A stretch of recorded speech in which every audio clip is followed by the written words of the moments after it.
Et je vais appeler du coup Inaki Garcia des Cortázar à me rejoindre. Bonjour Inaki, je vous donne la parole. Je vous invite à vous installer par ici. Et on est bon. Parfait. Bon. Bonjour, je suis tout petit.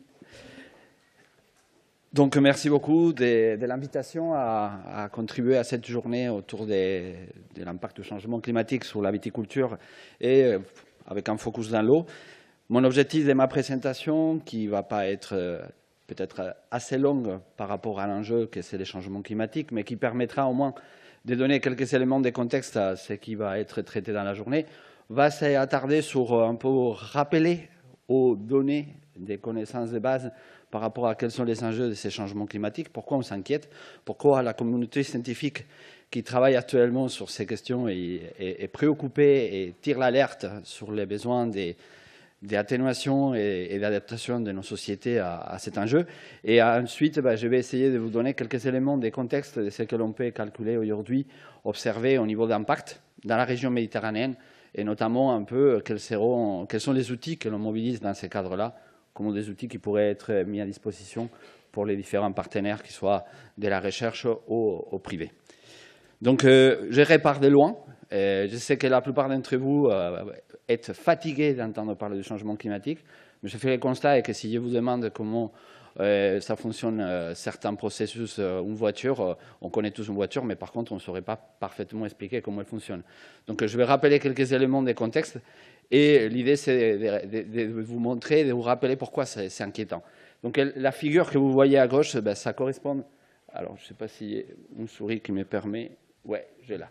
Donc, ça nous permet d'observer l'évolution de la concentration des gaz à effet de serre depuis pratiquement déjà 1 million d'années.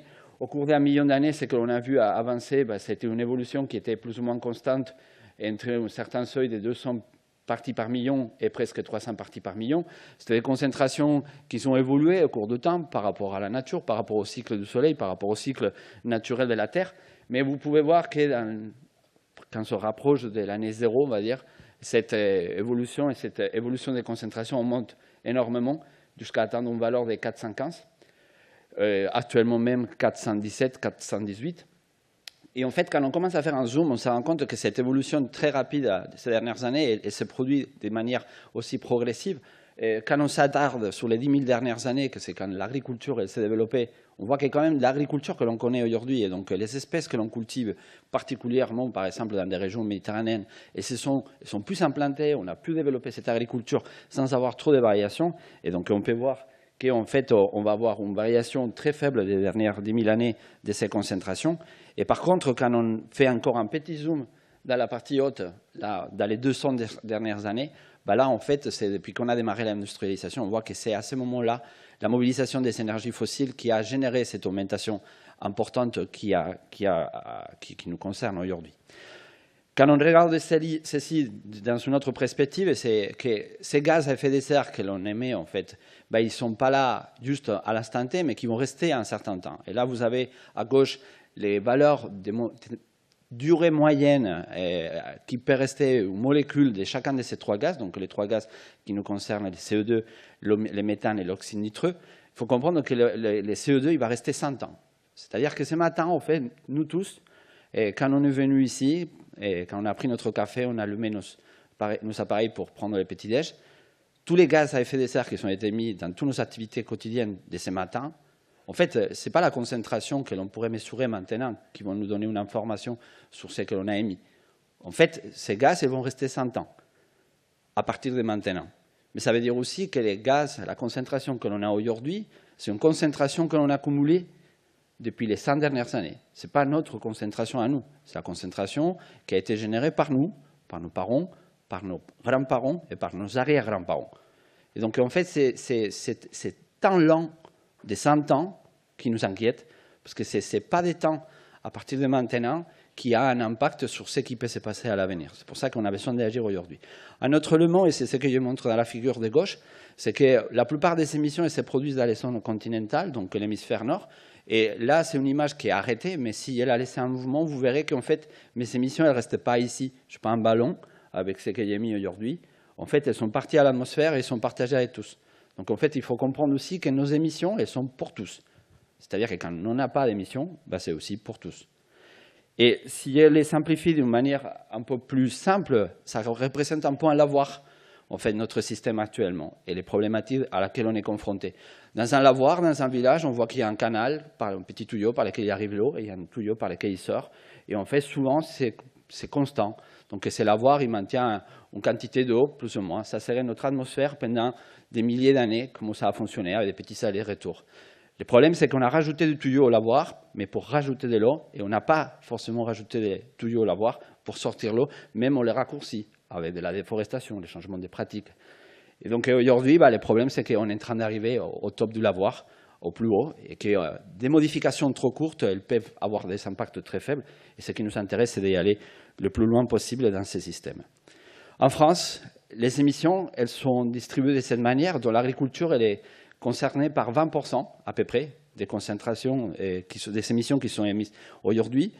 Il faut comprendre qu'en France, nos émissions propres, donc de tous les secteurs, équivaut à pratiquement 6 tonnes et demie par habitant. Donc c'est les chiffres qu'il y a à gauche. 418, bon, je n'ai pas mes lunettes, donc je vois que dalle de près. Et 529 quand on tient compte de ce qu'on importe. C'est-à-dire que la plupart des vêtements qu'ils portent, certainement, ils n'ont pas été fabriqués en France. Donc les émissions qui ont été produites pour fabriquer ces vêtements dans un autre pays, en fait, il faut qu'ils y tiennent compte. Parce que j'ai fait émettre à quelqu'un d'autre des émissions que je consomme. Donc en fait, finalement, mon empreinte carbone, elle va être autour de 8 tonnes. Et il faut savoir qu'aujourd'hui, l'objectif que l'on doit se donner tous, c'est de réduire à 2 tonnes. Ça veut dire qu'il faut diviser par 4 nos émissions que l'on fait annuellement par habitant en France. Alors les conséquences de ces émissions au niveau planétaire, elles se traduisent par plusieurs évolutions. Vous voyez à gauche, en haut, l'augmentation des températures avec un ratio très différent, en fait, une distribution d'augmentation très différente entre les régions continentales et les régions océaniques, et surtout entre les nord et les sud, avec une augmentation moyenne autour de 1,17, mais avec pratiquement 3 à 4 degrés déjà d'augmentation observée dans les pôles nord. Et on a une distribution de la pluviométrie qui change selon les régions de la planète, avec une diminution notamment observée dans les régions méditerranéennes.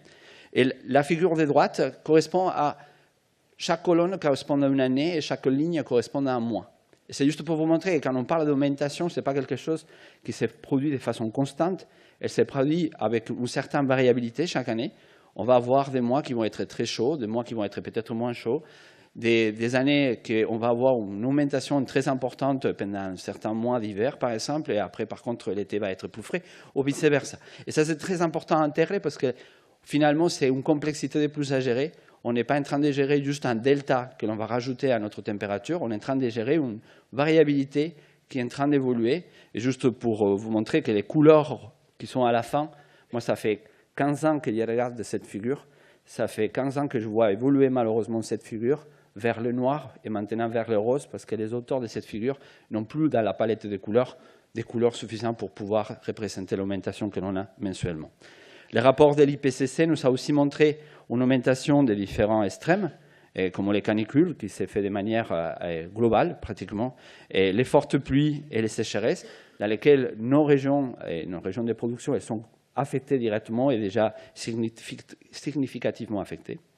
Et quand on zoome en France, on reproduit le même schéma que l'on a vu à l'échelle mondiale, avec une augmentation qui est même plus élevée que celle que l'on mesure à l'échelle globale, donc avec une France qui se réchauffe encore plus vite que le reste de la planète, avec une distribution des pluies qui reste très différenciée entre les nord et les sud de notre pays. Et Météo France nous montre que voilà, on a une certaine coupure nord-sud, et donc la région méditerranéenne est plutôt affectée par une diminution des pluies. Et avec ces extrêmes climatiques, qui prennent vraiment une place de plus en plus prenante. Juste les chiffres, hein. Auparavant, on avait une canicule tous les 5 ans, et dans les dernières années, on a 2 canicules par an. On est en train de passer sur des fréquences annuelles très élevées du nombre de canicules à l'échelle nationale. Et c'est de la même manière par rapport aux sécheresses, dont on voit que l'année 2022, concrètement, la période d'été n'a pas été exceptionnelle, si on la regarde par rapport à d'autres années historiques. La période annuelle, quand on regarde les déficits hydriques annuels, elle est particulièrement exceptionnelle et elle sort même des clous de ce que l'on connaît et même par rapport à ce qu'on s'attend à l'avenir.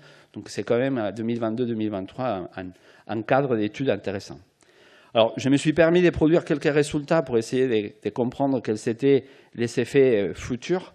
Et là, vous voyez par exemple comment la phénologie d'une syrah dans la région méditerranéenne pourrait évoluer, a évolué déjà dans les 40 dernières années. Donc, c'est une comparaison entre la figure de gauche représente les deux décades de 1980-2000 et 2001-2021. Et on voit déjà qu'on n'a peut-être pas perçu complètement, mais on a une avancée des floraisons et véraisons qui va impacter la maturité déjà des 5 à 10 jours en moyenne dans les vignobles et dans la région méditerranéenne. Et on voit que voilà, les couleurs commencent déjà à changer localement. Pardon. Et si on s'intéresse à d'autres variables qui vont être impactées par cette modification de la phénologie, comme par exemple l'augmentation de la température maximale pendant la période de maturité ou la somme des déficits hydriques, donc la pluviométrie moins les TP, pendant tous les cycles de la plante, ben on voit qu'en fait déjà on a une augmentation encore plus importante de la température pendant la phase de maturité. Donc on a déjà 1,7 degrés observé déjà en 40 ans. Et on a un déficit qui apparaît déjà, pratiquement on a perdu 100 mm. On a augmenté le déficit hydrique du système de pratiquement 100 mm. Alors demain, en fait, ce qui nous concerne aujourd'hui, c'est que, comme je disais tout à l'heure, on a différents types de scénarios qui peuvent arriver à l'avenir, avec des scénarios politiques, socio-économiques, démographiques, qui nous indiquent qu'on pourrait ou réduire très rapidement nos émissions, comme c'est les scénarios dans lesquels on devrait s'engager, ou se laisser un peu plus de temps. On va voir si peut-être, de toute façon, on sera capable de rattraper plus tard, voire de rien faire, comme c'est le scénario qui est marqué à haut. Mais comme je vous ai dit tout à l'heure, les émissions d'aujourd'hui restent 100 ans.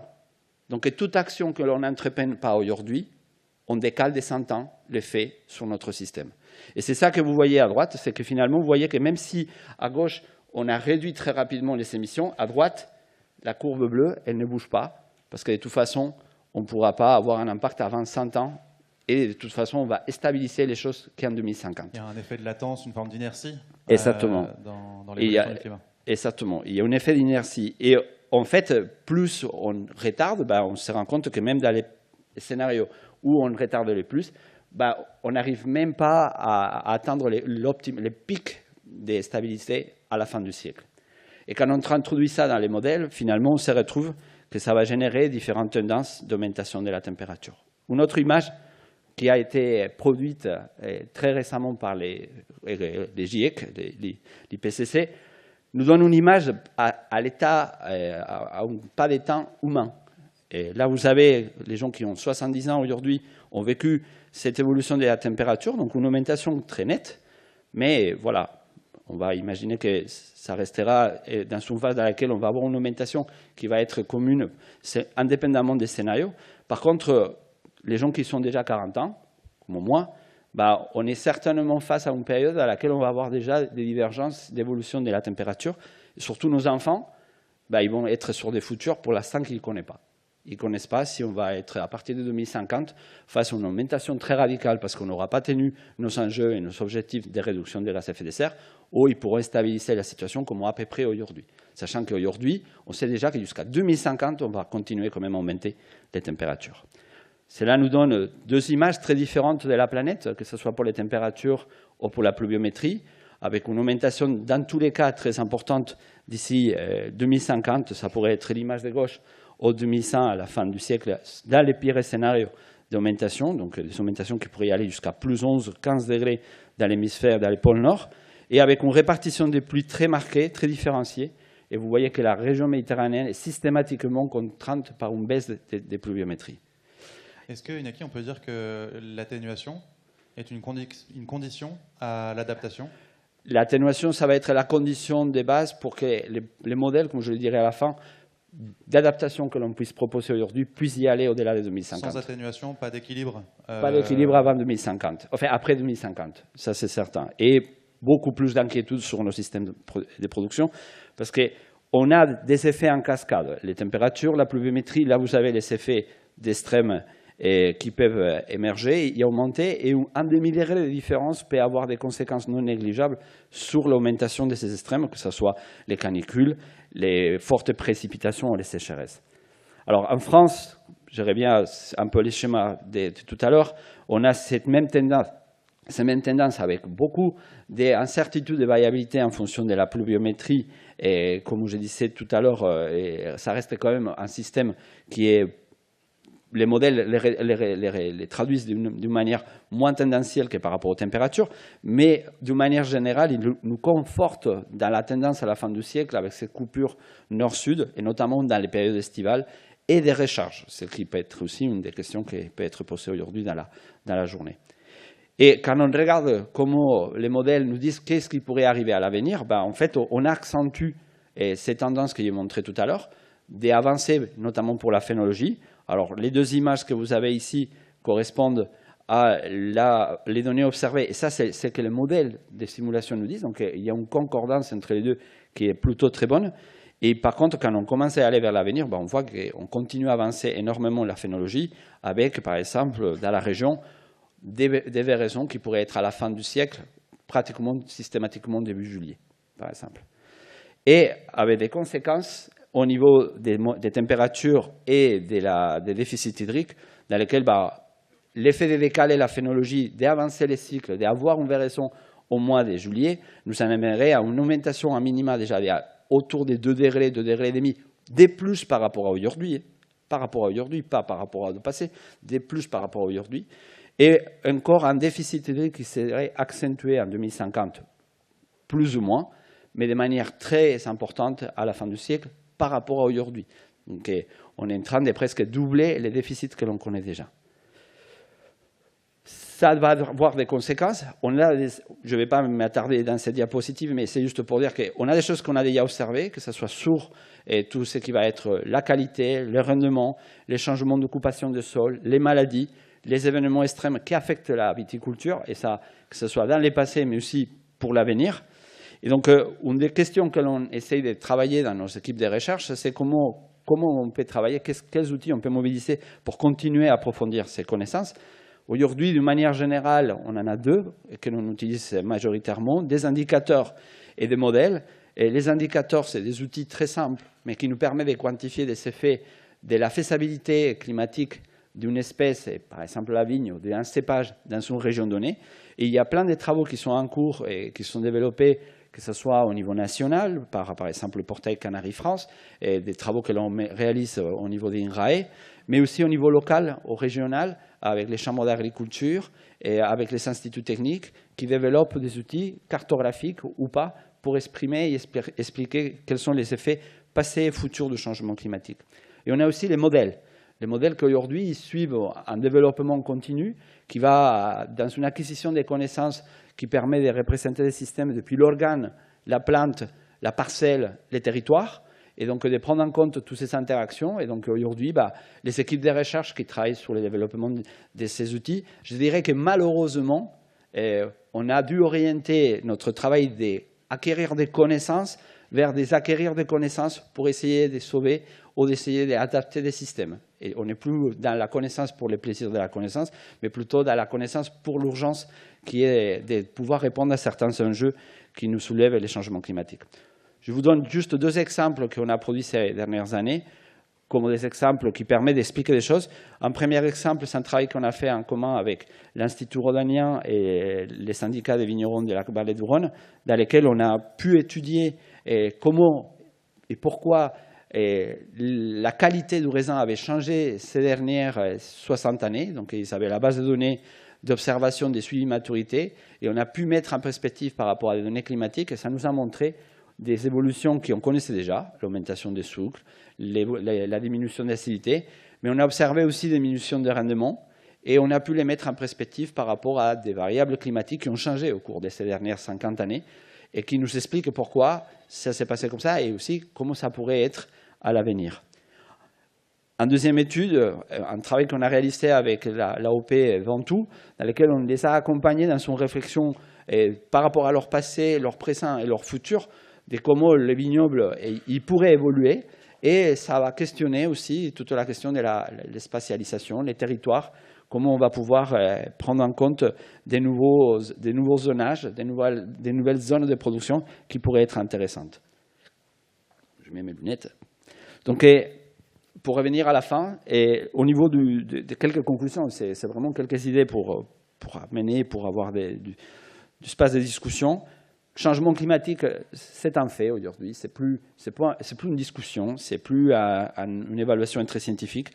Et puis c'est même pas pour demain, c'est déjà pour aujourd'hui. Et c'est aujourd'hui, c'est quelque chose qu'on agit pour demain. Voilà, c'est aujourd'hui qu'on agit pour demain.